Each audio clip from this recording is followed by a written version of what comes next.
Hello, this is our science show called Wave Particle Duality of Electromagnetic Radiation, and I'm Jimmy, that's Alondra, Cameron, and Alana. Hi. And now Alondra is going to explain her part of the show. Electromagnetic radiation is the transfer of energy by the rapid oscillations of electromagnetic fields. They travel in the form of electromagnetic waves.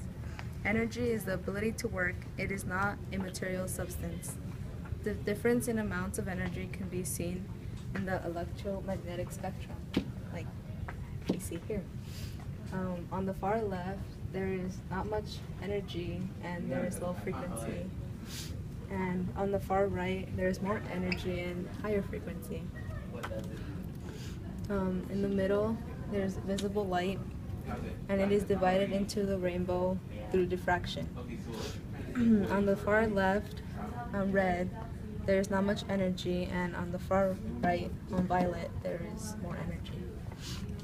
And now to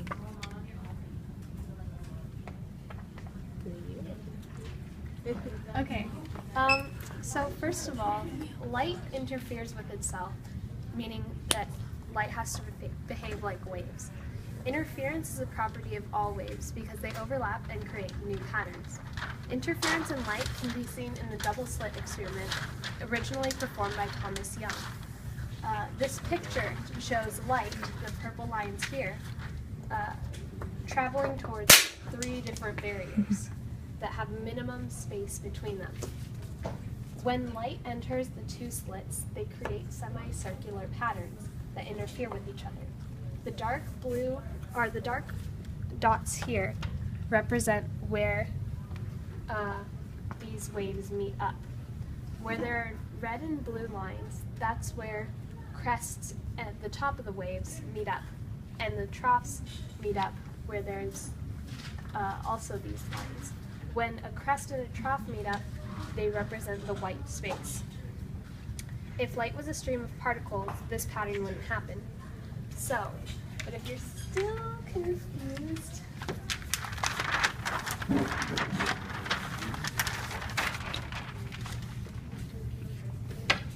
this visual may help. When there's a crest and a crest that add up, they create more amplitude on the top. And when a trough and a trough match up, they create more amplitude on the bottom. But if a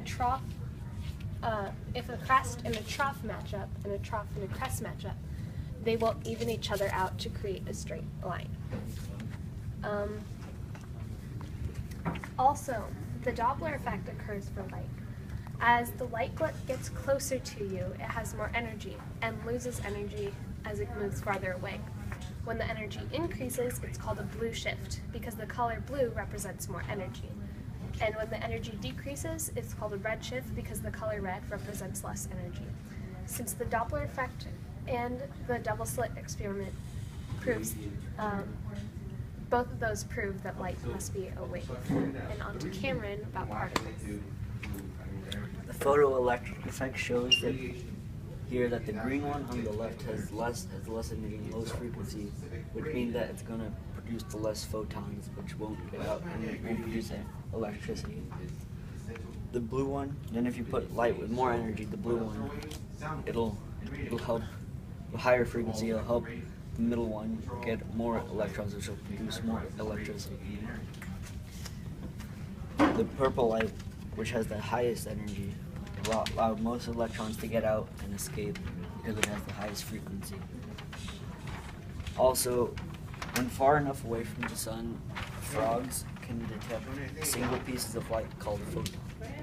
And on to Jimmy for the definition. Based on the double slit experiments, light has to be waves because of the interference with each other, as you see, versus this experiment, the photoelectric effect. Based on this, light is a stream of particles because of technology, nowadays we cannot tell if it's a wave or a stream, so we mark it as both, as you can see here. And I'm Jimmy, that's Alana, that's Cameron, and that's Alondra. hello. That's our show. Thank you.